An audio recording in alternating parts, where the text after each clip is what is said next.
Mbote batata ba maman ba ndekolo mingo lolamo oh mabota mabino esenga ko ibake bozali ebele chaque dimanche à partir de 19h 5 minutes na canal Congo Télévision CCTV pour la Kolanda émission na bino sur les podiums, cette émission qui est parmi les émissions la plus suivie de la ville province de Kinshasa, présentée par moi votre humble serviteur Ndeko Danou qui fout l'homme du peuple. Merci nazali na esenga ko yamba na poko ya lelo prophète Bijou Mupina Oyo.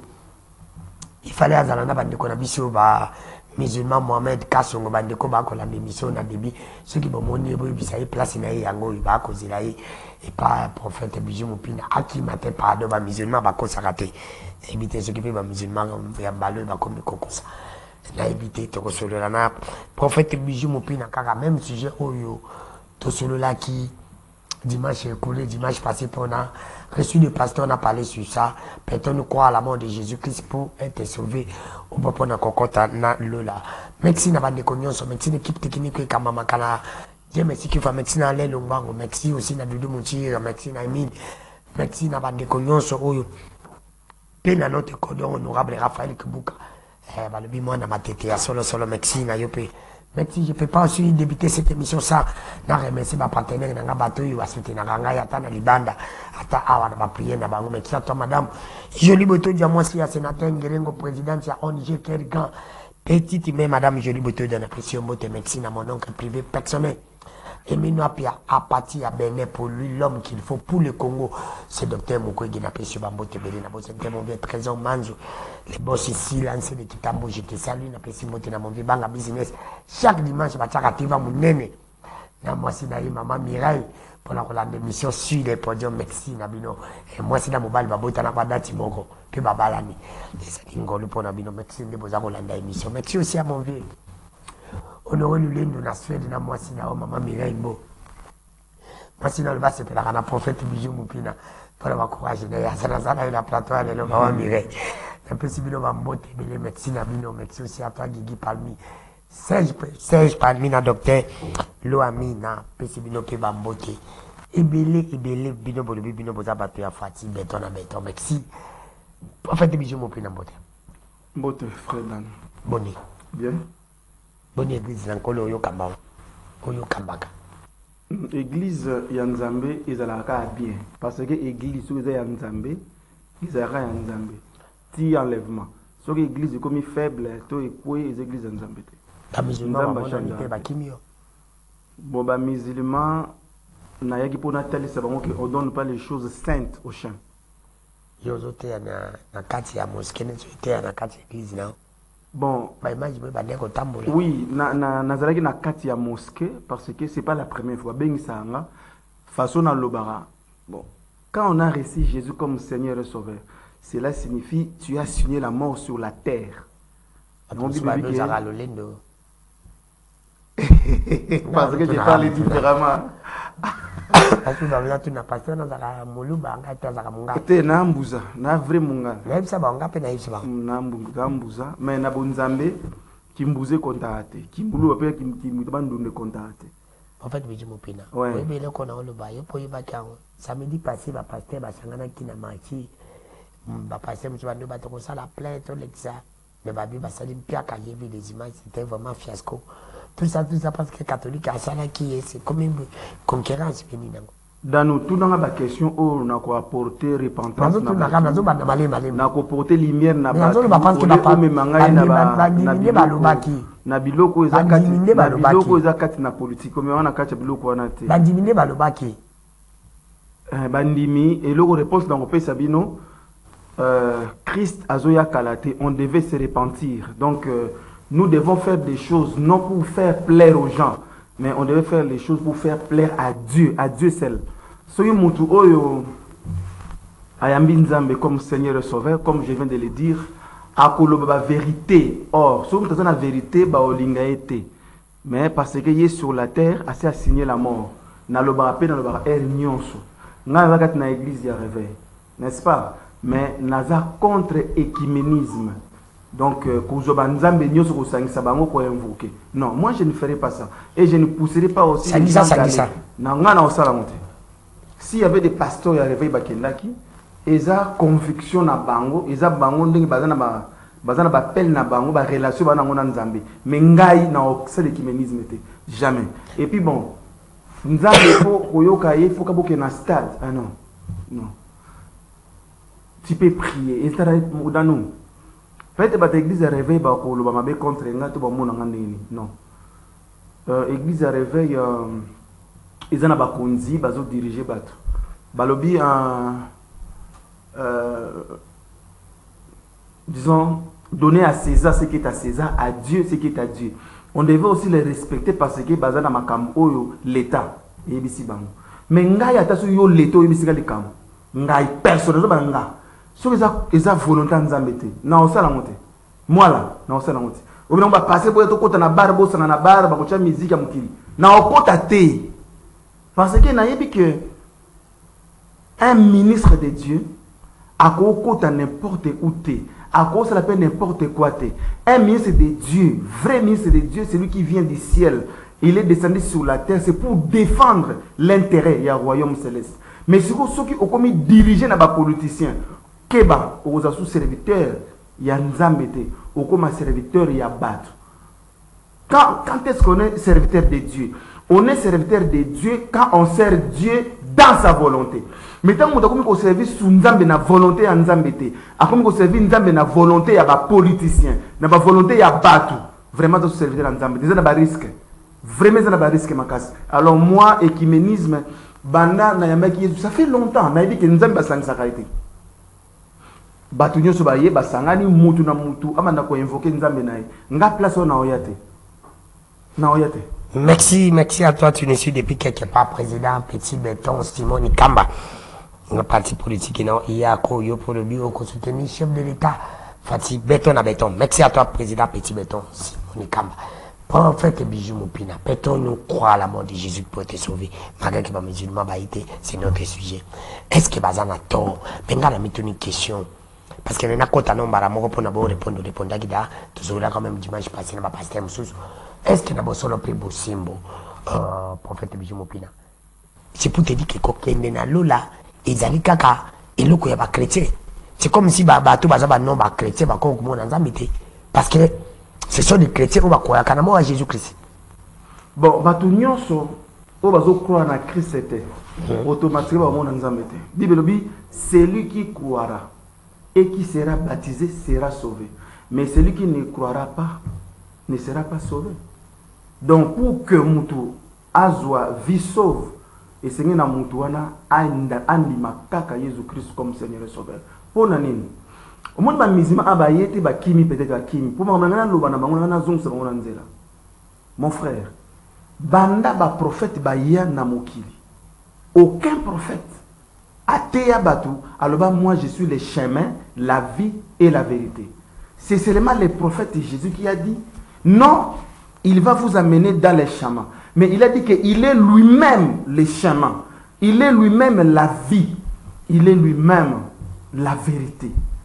Pour aller trop loin, Jésus yemoko azoloba. Alors je suis la lumière du monde. Puis Jésus alobi aleki na croix. Alors je ne suis pas venu accomplir ma mission, mais je suis venu accomplir la mission de mon Père. Jésus parlait de son Père. Les pères là, c'est qui? Il faut que les pères à qui Jésus s'adressait, c'était la parole. Au commencement était la parole. La parole était avec Dieu et la parole était Dieu. Même si on dans la Genèse, au commencement, la terre était informe et vide. Et l'Esprit de Dieu se mouvait au-dessus de Dieu, au-dessus des eaux. Et Dieu dit que la lumière soit. La lumière est arrivée. Or, c'était la bouche de qui? La parole ne peut jamais sortir sans qu'il y ait une bouche. Donc c'était la bouche de Dieu qui faisait sortir la parole et le Saint-Esprit est banni pour accomplir parole. Oh, et latinzoto, Jean chapitre 1, le verset 14. La parole qui était au commencement s'est faite chair. C'est qui? C'est Jésus. Moi, ça m'étonne. On ne donne pas les choses saintes aux chants.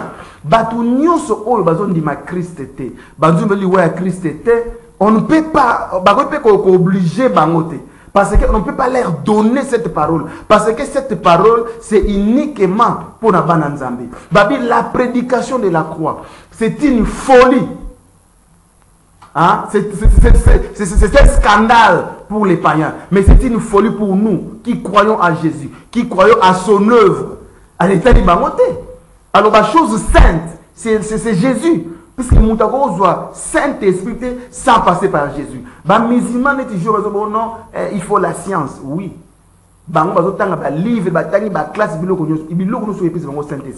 Et puis, comment les gens pouvaient parler de leur Dieu sans le Saint-Esprit? Mais nous, de leur prophète, hein, sans le Saint-Esprit. Mais ce qu'on il fallait pas expliquer point par point. Bible lobby, les dieux d'Isaac, les dieux d'Abraham, les dieux de Jacob. Balak, c'est à côté Bible les dieux d'Ismaël ou les dieux d'Isaac. Isaac, et Dieu plutôt Dieu de comment? Dieu d'Ismaël. Isaac.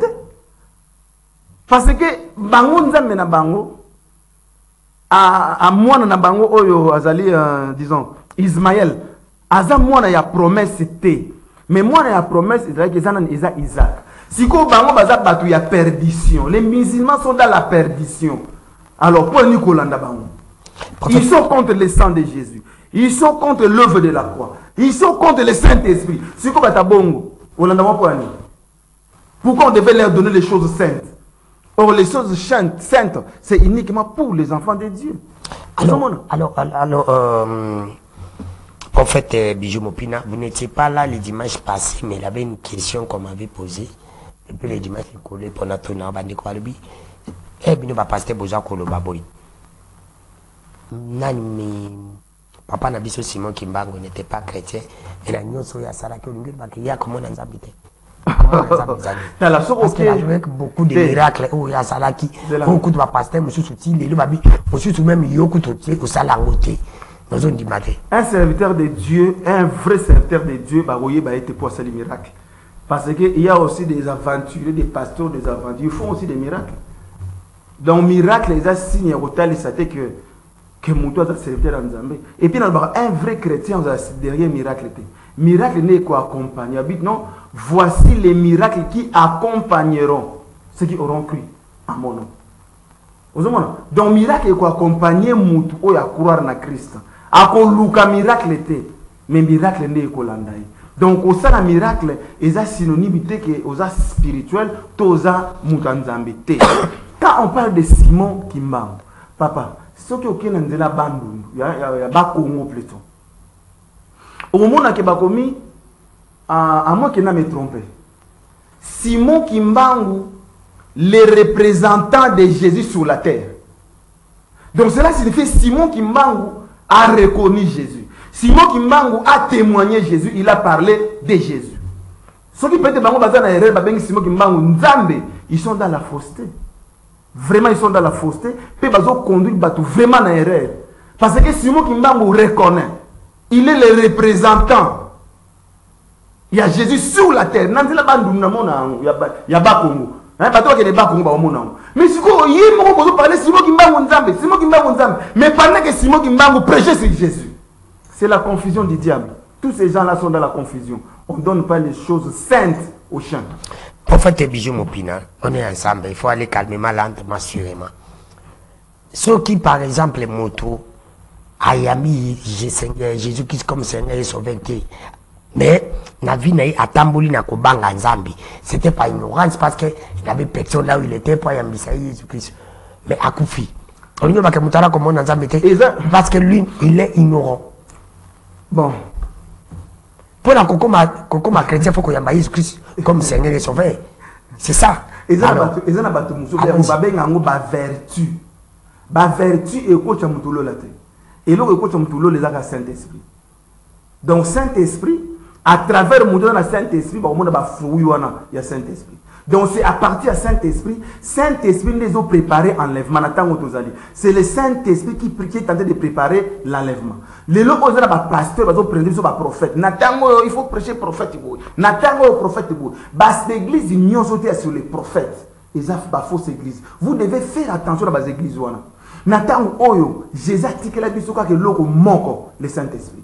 Il faut que je parte pour que le Saint-Esprit vienne. Si le Saint-Esprit ne vient pas, et l'eau moko malongé au sein de la vie chrétien exacté. Parce que le Saint-Esprit n'est qu'au sein que les morts en Christ base à la ressuscité. Les vivants, c'est la puissance du Saint-Esprit n'est qu'au transformer bango, ba vivant. Pour pas en enlever. Ba mort, ba vous allez enlever, ressusciter, ce qui est par la puissance du Saint-Esprit.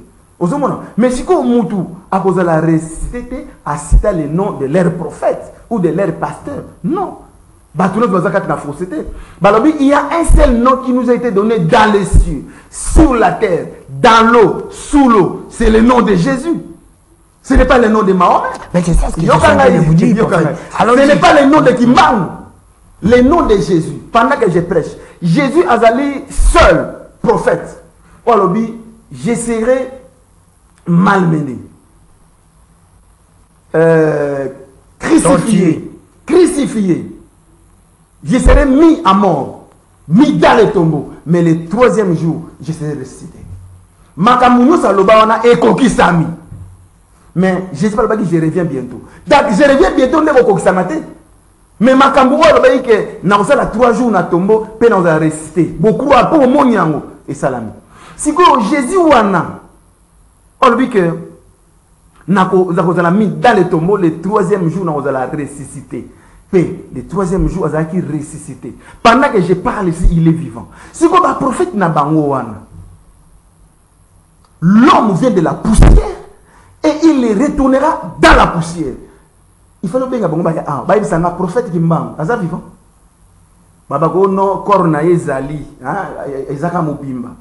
N'est-ce pas? Mais Babomba est quelque part. Je n'ai vérifié. Les autres prophètes là, on va présenter on les va présenter Jésus. Non seulement il est le fils de Dieu, non seulement il est fils à Marie, non seulement il est serviteur, prophète, non seulement il est Dieu, mais on va pas diminuer Jésus. On va pas diminuer comment à Jésus. Or, comment à Jésus, pour nous à la sauver. Actes des apôtres, chapitre 4, verset 12. Il y a un seul nom qui nous a été donné dans les cieux, sur la terre, dans l'eau, sous l'eau, c'est le nom de Jésus. Donc en dehors, il y a Jésus pour nous la sauver. Exacté, comment nous exacté, comment il y a prophète nous exacté. Tokene, prophète Jésus, oui. Car comment il y a prophète Jésus, nous allons la sauver. Jésus, on a atteint à séjour des morts, paix abîma. Au prophète ni a atteint à séjour des morts, paix abîma. C'est là qu'on a pays Maghreb, nous sommes à Canada,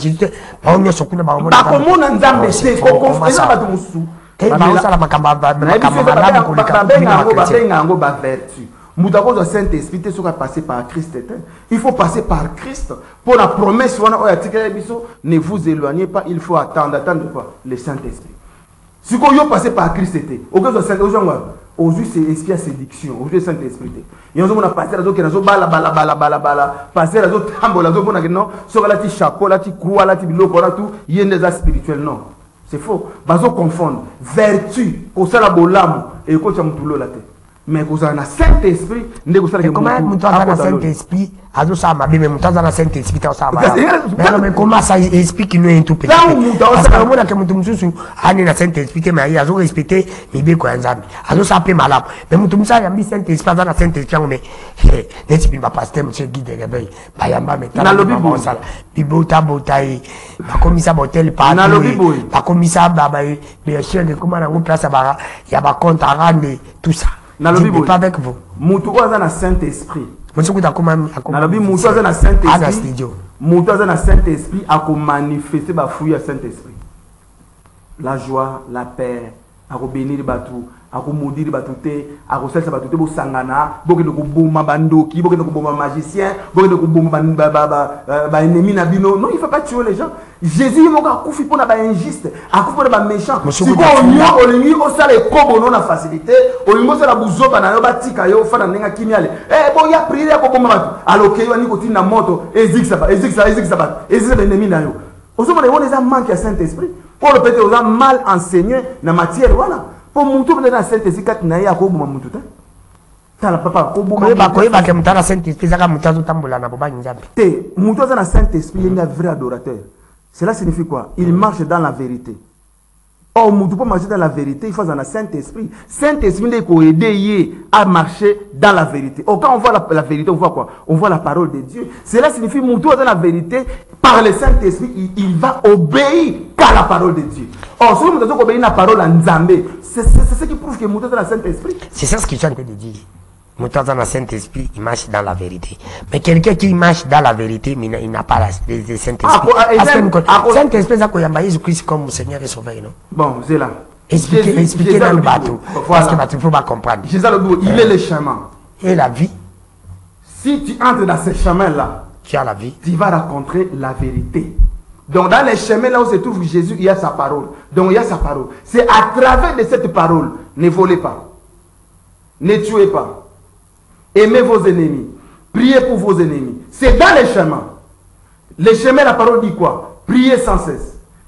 Ne vous enivrez pas devant. C'est de la débauche. Soyez plutôt remplis du Saint-Esprit. C'est dans les chemins là où il y a Jésus. Et puis, dans ces chemins-là, par le Saint-Esprit, tu auras la vie. Non seulement la vie des souffles de vie, mais tu auras la vie éternelle. Parce que nous sommes dans le chemin, on est à Jésus. À cause de la éclairée, à cause de la lumière. Lorsque la lumière apparaîtra, les ténèbres disparaîtront. Quand on voit les ténèbres, ce sont les péchés. Si vous avez dans le chemin, par le Saint-Esprit, ce qui a sali mabé, attendra Moussoumouki.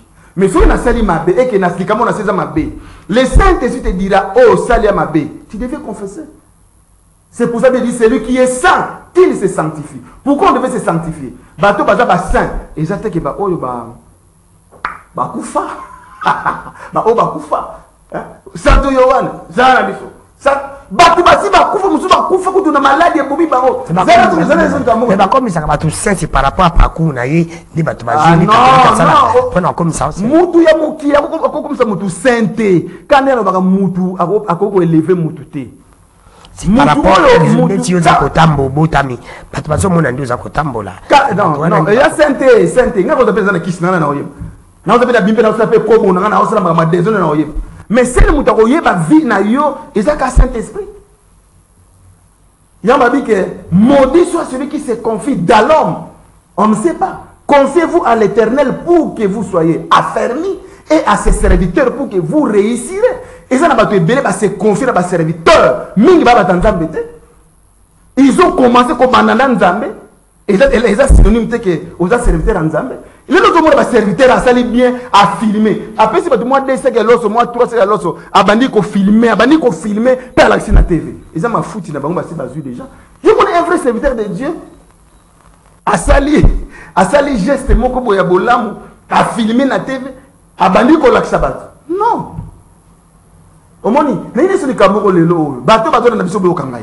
Jésus a été enterré. Le 3e jour, il a été ressuscité. Marie de Magdala, Marie maman naïe, a yaki pe na tombeau na cimetière. N'est-ce pas? A côté la mona naïe. Mais tant comme la moni ange. Pierre et Koufaki to, le tombeau à Jésus, ils ont ouvert. On a volé le corps de Jésus. On a volé le corps de Jésus. Ange abîmé lui a dit non. Pourquoi Bozo Luka Moutou a vivant parmi les morts? Les lots, c'est la journée à Baoua. Les morts. C'est la nécromancie. Jésus n'a qu'à tombeau. Nanya Kendaki. Pour mais quand il a été ressuscité, il a apparu à ses serviteurs. Ne vous éloignez pas. Il faut attendre le Saint-Esprit. Si vous Saint-Esprit et sa réponse de ma problème, c'est le Saint-Esprit. Mais si vous avez un cimetière, alors que vous avez un cimetière. Or, Moutouana a ressuscité.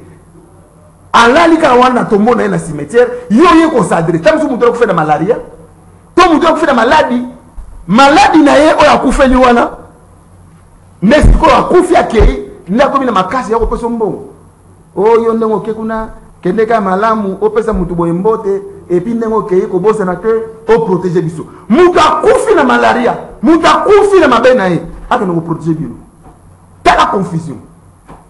Oh, celui qui a le Saint-Esprit, Saint-Esprit est kolobanaye boy. Il est réservé aux hommes de mourir une seule fois, après quoi vient le jugement. Tout le monde a basango. Basango va s'appeler na sonia. Basango va s'appeler na sonia. Dame netio, tu peux ça exemple. T'as neti ngai. Na mené via ma be na sambula kindumba beloko tutila kufi na kindumba na ngawana. Allez siko basango ba ye baselinga merci oh. Nenga Zaboye, saint, pasteur Bijou, a commis saint, Nzambe limsa masumu na. Donc ils sont en train de pousser les gens de demeurer dans les mares et puis par rapport à ça, merci à mort. Après la mort, pardon. Après la mort, il n'y a plus le pardon du péché.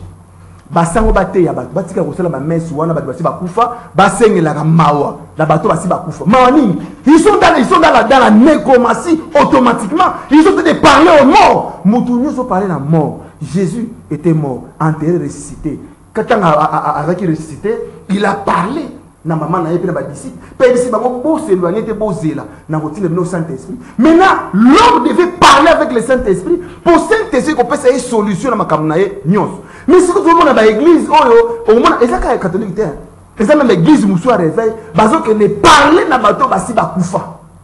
Moudasi akoufa c'est fini pour lui, parce qu'il est réservé aux hommes de mourir une seule fois. Après quoi vient le jugement? Si quoi Moudora mené via ma baie, ayote me que c'est que l'enzambe limbi ça y est. Ils ont un sens. Même prophète Bijou m'opine avec beaucoup de respect. Tout le monde a un peu bien passer guide de réveil beauté à Kabatuna, na Boutou, na Matanga, mais ça va pas morté. Et beauté à Kabatuna, Boutou, na Matanga, pas ça va morté. Est-ce que vous après battu ma pagnote? Il y a beaucoup de pasteurs qui les font. C'est pour pas oublier.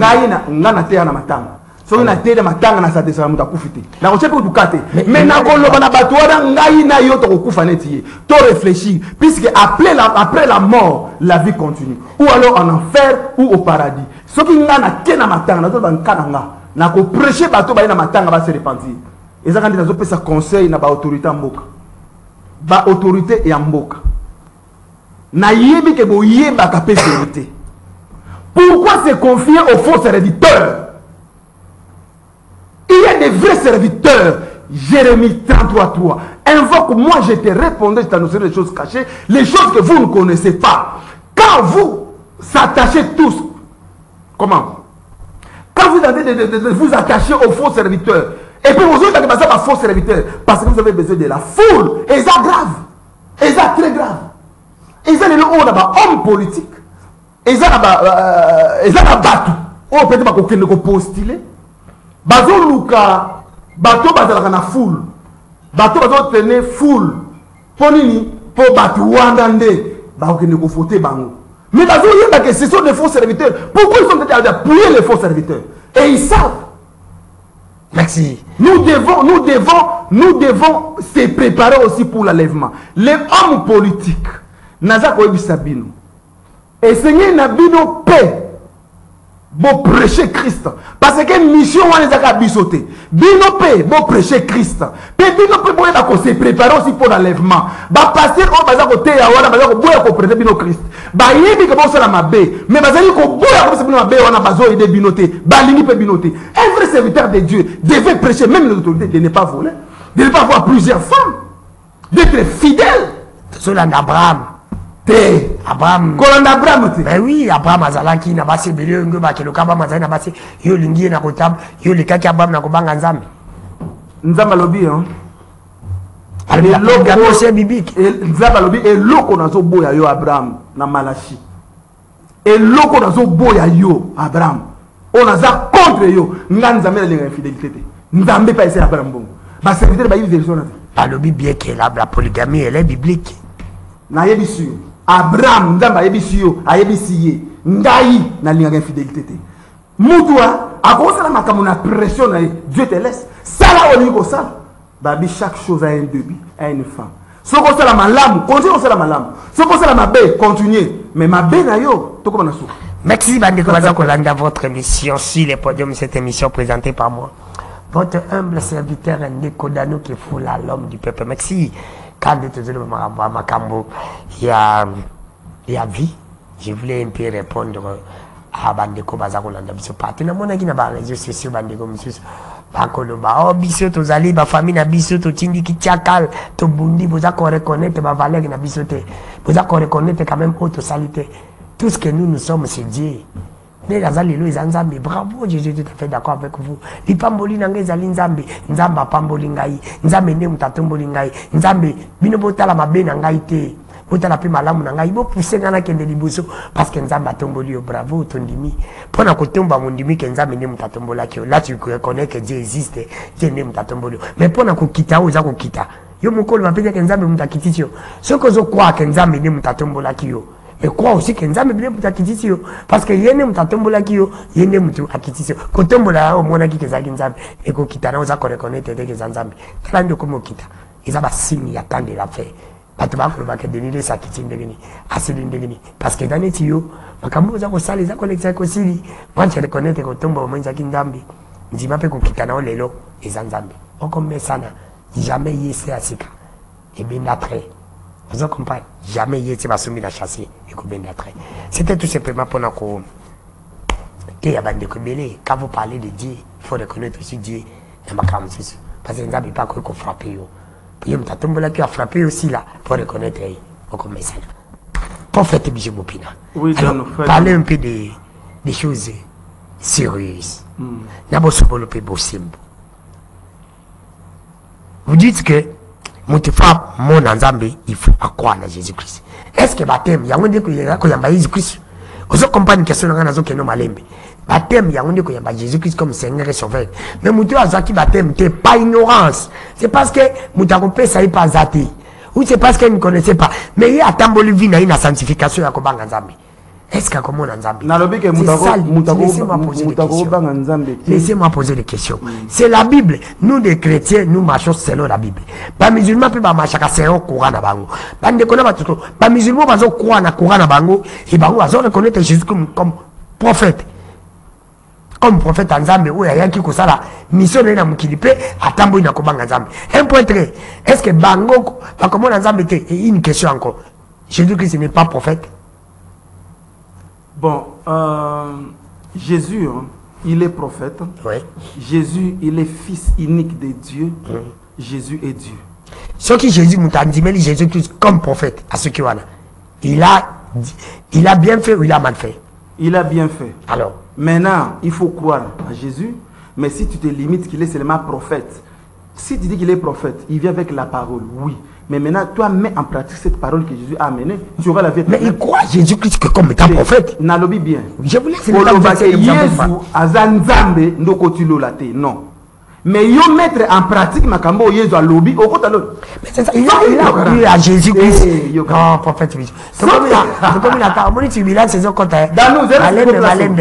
expliquez pas dans Nzambe très bien parce que nous voulons comprendre la vérité. Allons-y. Ce qui bible lobby. Hein? Kindumba, mutawasala kindumba au côté lola P. Il y a lobby avec ça la kindumba, atiki kindumba parce que prophète Jésus albaï que kosala kindumba te mais sikoyo prophète Moussou soyé alors bisana kindumba ngapi na bota bana ebele na zina 9 femmes ozomona mais sikoyo pe abité prophète na biso a autorisé to bala basi ebele mais sikoyo olobi na que Jésus a nzambe te oui mais obi que Jésus a sa prophète ko ta pa nzambe abaika moi si moko mobali moko on comprend sikoyo mutu na za contre Jésus to pour Jésus a ça pour Jésus a la vie éternelle. Parce que Ayoki, mais à mettre en pratique parce que c'est lui, il y a un monopole. Mais il dit que Jésus-Christ est un prophète. Mais à Tamboli, Jésus-Christ est un prophète. Parce que Jésus pas balagité. Jésus peut abandonner comme ça malam. Comme prophète. À ceux qui ont dit Jésus comme Dieu. Est-ce que comment on a mis c'est ça les grands problèmes? Bon, on a bien ma question ma nuance ma question Jésus pour muta kota lola Jésus a tiré le Saint-Esprit. Mais bandaka la batu malam bazala. Mona muta samela taza mutu malam. Ba benga ngo ba vertu. Atoza mutu malam na mokili. Mokili nde monyo mutu malam. Mais so za na Saint-Esprit te o kota lola te. Si ko muta na Saint-Esprit en lui bo mona ba fruit ya Saint-Esprit. akozana bolingo akozana bien à travers de lui bokoma mutoza mutanzambe ya solo mais ça na bato mususu asambela raté mais azana ba vertu kozana ba vertu et la cité kozana Saint Esprit non ezana bato mala mususu awa mera masanga te afimaka te mutu baza ayena ndako na ya fandi mais ce que talié bien au mata mususu asambela bawa imemi na nécromancie ozomona donc ezana certaines choses au Saint Esprit et koyebisa yo volonté nzambe oyo volonté nzambe oyo te sala oyo te siko muta ko yebiso ko rappeler c'est le Saint-Esprit siko ni kamuzo mona que ça bien mokile mona que ça bien mais nzambe le ça bien siko muta ko rappeler c'est le Saint-Esprit siko na Saint-Esprit te okota le latin babi celui qui croira et qui sera baptisé sera sauvé ozomona siko to ke na ona mulai croire pour qui à Jésus. Parce qu'il est cru à Jésus comme état. Il a dit, Jésus il a cru à Jésus comme état prophète. À ce qu'on a ses limites là. Dieu, papa. Bah, on a fausseté. On a haute voix. Oh, on a assemblé la tata. Nzambe tata. Nzamba tata. Moi, on appelle Moli Monsanto. On a assemblé Nzamba tata. Mouton dans la mauvaise voix. On a mauvaise voix. Moi, on appelle Moli Monsanto. Mais il y a un seul nom qui nous a été dans les cieux sur la terre d'Allo. Tant où Jésus a koufaki, après sa mort, le Saint-Esprit a souverainement élevé le nom de qui? Non le nom du Père, du Fils, du Saint-Esprit. Mais le Saint-Esprit a élevé souverainement le nom de Jésus. Au moment là, tout genou devait fléchir. Devant qui? Tout genou devait fléchir devant notre Dieu. Non devant les pères, non. Ben, tout genou devait fléchir devant le Seigneur Jésus. Si vous y avez genou, si vous avez na kamba, papa Fandi, allez vous fuka melaye. Non, c'est une abomination. Naï, patu ba ya fuka belanga. Na on dit maté fuka na kwani. Batu ba fuka mela kaka Jésus. Jésus souffrance naé eza na primo incalculable. Si on a dit batu ba fuka melanga, pourquoi vous ne pas dans. Mutu ba fuka mwana zo ya fuka. Yo na ben na yo za nango. Na terre sainte, basé le camp de terre sainte. Nous avons mais bon, tu certaines vérités. Kamba est la terre sainte. Kamba est maudit. Apocalypse 12. La terre est maudite. Comment? Apocalypse 12. Malheur à la terre et à la mer. Kamba est la terre. Et c'est la terre. Cette terre, elle est maudite. Mais la terre sainte. Babi, dans les temps où nous sommes, ce ne serait pas sur les montagnes, ni dans vos temples. L'heure vient, elle est déjà venue, où les vrais adorateurs devaient adorer le Père en esprit et en vérité. Parce que Dieu a fait de notre corps son temple. Si vous avez le longwa, na kamba, na ke sukolo na maya kamba. Maya kamba zena microbe nango. Et va passer ba longwa, na ke ko zo baptême, ça zo déjà baptême. Passer mo ça zo baptême. A ke sur na maya Jordan en Israël, allez atapez baptême mususu. Mais ça c'est la manque de connaissance. Peu pas populaire. Asi mo na ba mulangi. Aye nango, maya Jordan yango. Ah, peu nous pas les grands serviteurs. Ba ki ba continue na tombeau pendant que la Bible dit que le tombeau est vide. Nous mutaki azu mabanga na tombeau à Jésus. Aye nango pe na zaki na tombeau à Jésus mabanga nango yango ba démon. Qui vous a dit que tombeau à Jésus c'est pas démon? Après la mort de Jésus, le Saint-Esprit a souverainement élevé le nom de Jésus.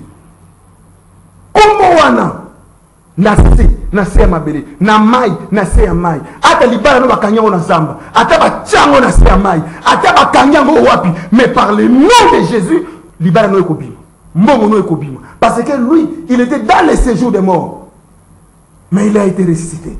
Aucun prophète a koufa à côté na séjour des morts peut avoir ressuscité. Mon akoufa il paraît que tu vas lier que bangulu parce que va dire pas aux ressuscité il paraît na bible il paraît Alamuka, Mahomet, Mahomet vient de la poussière. Quand il est mort, il est retourné dans la poussière. Mais Jésus ne vient pas de la poussière. Comment ces gens-là pouvaient comparer Jésus à Mahomet? Jésus, prophète, c'est ça le temps. Exactement Somo. Jésus exactement Somo. Jésus, non. Exactement quand les gens jouent avec Jésus. Ils ont somo, ils ont nzambe donc ils ont somo, hein? Ngai na uti na poussière.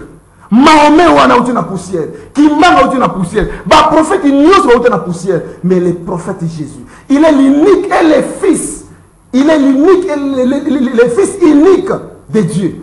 Bible peut dire qu'il vient de la sémence du Saint-Esprit. A uti na sémence il y a père. Quand il est mort, il était enterré. Après sa mort, il est parti où? Yemokalobi. Ah, j'ai le pouvoir de donner ma vie et de la reprendre. Prophète Nina Mukili Oyo a un pouvoir ya paix sa vie nae paix à qui? Il a accepté de souffrir pour nous. Il a pris nos places à nous pour tous la sauver. Il s'est sacrifié, animé de la humilier, injurier, critiquer, calomnier, rejeter pour Nganayo, tout soit valeur. Mais quand il est passé par la croix, il a dit Père, tout est accompli. Si le prophète Nini Oyakoya li sousou, qu'on s'en makambu, oh Jésus a salité. Donc cela signifie tous ces gens-là sont contre Jésus. Ils parlent que de leur bouche, oh Jésus, Jésus, Jésus. Mais ils sont contre Jésus. Jésus a dit tout est accompli. Si le prophète Nini Oyakoya à Jésus, a sala sous makambu, oh Jésus a salaté.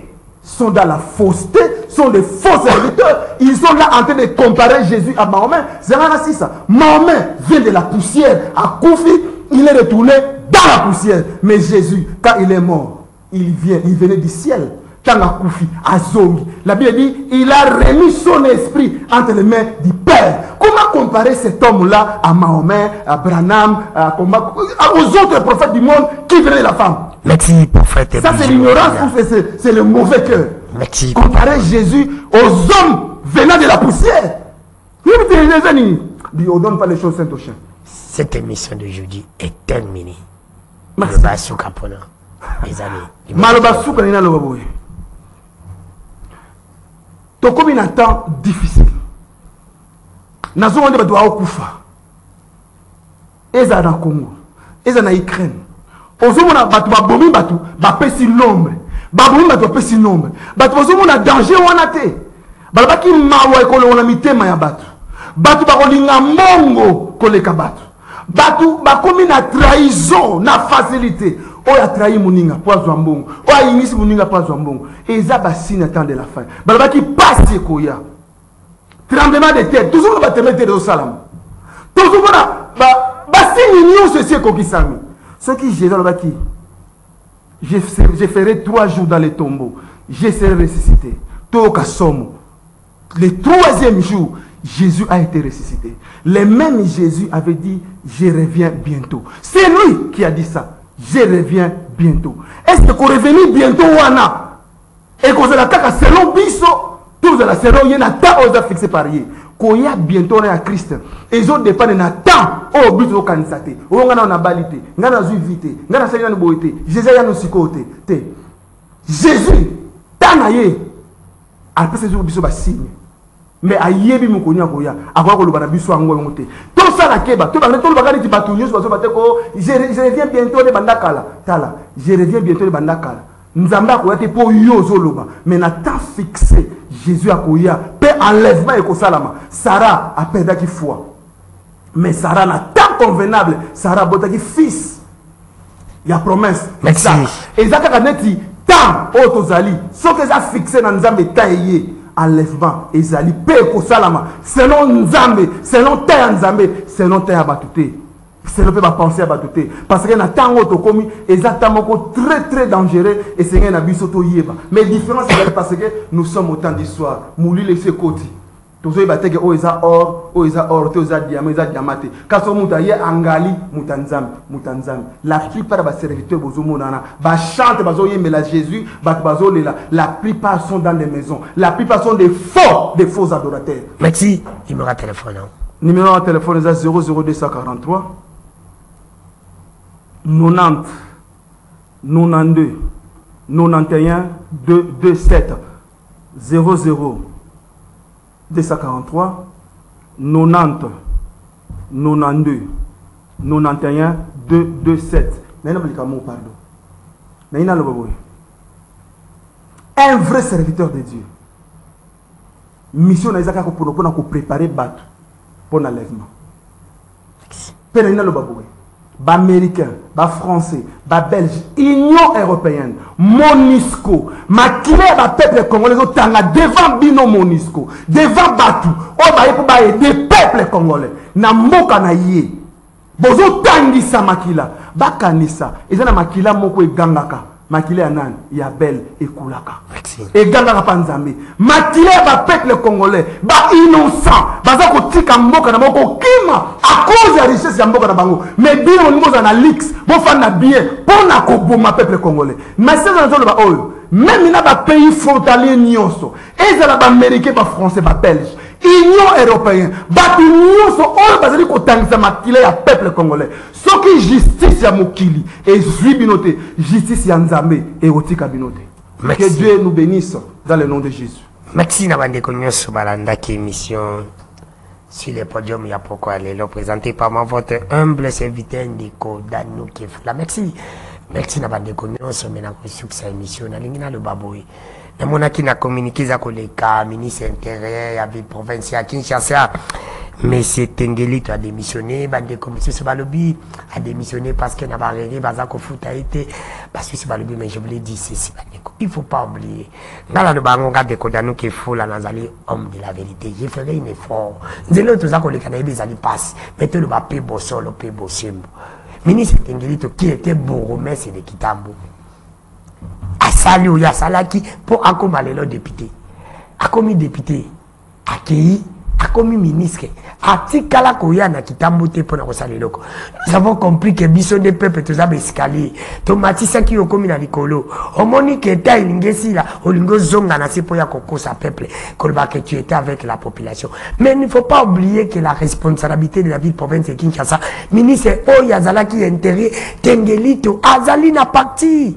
Il fait partie de la Oyo bazali na responsabilité de la ville province de Kinshasa. Tengelito a été ministre intérêt à la ville province à Kinshasa. Botala était à Kuluna dans la ville province à Kinshasa. Combien de fois que quand il était ministre Kuluna Ezalaki fait partie de la responsabilité de Ezalaki, il avait fait quoi? Et l'autre côté, Papé Sieta, Ayako Yebisa, Papé Sieta, la procédure Yakolanda, pour la Kosili, sa Kuluna, Koyako défendre et pas ma député. Il est venu au lieu qu'il a défendre. Il démissionne. Mais non, il va réer à salaire depuis longtemps. Pourquoi il n'avait pas démissionné? Il ne faut pas quand même nous tromper, nous qui sommes la population. Il a été ministre de l'environnement à la ville province à Kinshasa. Total environnement à la ville province à Kinshasa. Mais c'est Tengelito qui était ministre de l'environnement. Environnement, la biche Zali Boni. Quand il était à Kitambo, à Tambola, voilà, c'était tout simplement pour voter. Tout le monde a salam. Il y a comme la ville province à Kinshasa, environnement à Kinshasa. Asali est l'autre côté. Ministre intérieur, Asali est l'autre côté. Kuluna, il y a responsabilité là. L'environnement de la ville province à Kinshasa, Mabe, c'est tout ça, Botika Koko Sabiso peuple. Monga Nazako Yebisa peuple kinois, si tout va congolais, tous à la vigilance. Batika Koko Sabiso. Batika Koko Sabiso. Elengi Kolbaka de Batibalbakase Moutaji, à Matia Bossa une place à Outaki. Tengelito, Bossa qui biso peuple. À Bossa ni tout, particulièrement Biso Bana Kitamba, Bossa Nabiso. Erazaki ministre, Erazaki Boumès, Azaki Nabiso. Azotambola mais la commune ministre a bossa biso aujourd'hui a monique mandé comme kenasuka pour naïa démissionner pas zonga le peuple bon fongola miso et c'est tout simplement pour na koyebisa bande kono bino bokima ki peuple bon ba kozonga te parce que to comme que na période d'élection bozonga ka bozana peuple non la responsabilité de ville province de Kinshasa Tengelito azali ko faire partie parce qu'il a été ministre environnement il a été ministre il y a intérêt à ville province de Kinshasa bota l'environnement il y a Kinshasa bota Kuluna, la ville province à Kinshasa, en tant que ministre intérieur, qu'est-ce qu'il a vu? Je l'ai dit, ministre Tengelito, vous étiez incompétent. Au cocu qu'on peut s'attirer, alors il ne faut pas tromper la population. On a des condamnés qui font là, n'a que ça là, effort. Il y a quand même Sabino na bosolo pe bosembo pour na bo changer. Merci. Madame, aujourd'hui, je n'ai pas parlé de toi. C'est pour te dire que moi, je n'ai pas de problème avec les individus, mais la takaka ne va valer.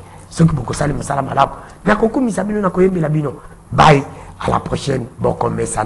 Pour qu'on ait malam, habitude na question, naza mutalibosote, na kozala pe mutasokate, ni na koiko sala, pour mutu akoya prenga, bato bakani sangai. Yo bako kanchola ni. Bon comme ça. Bye, à la prochaine.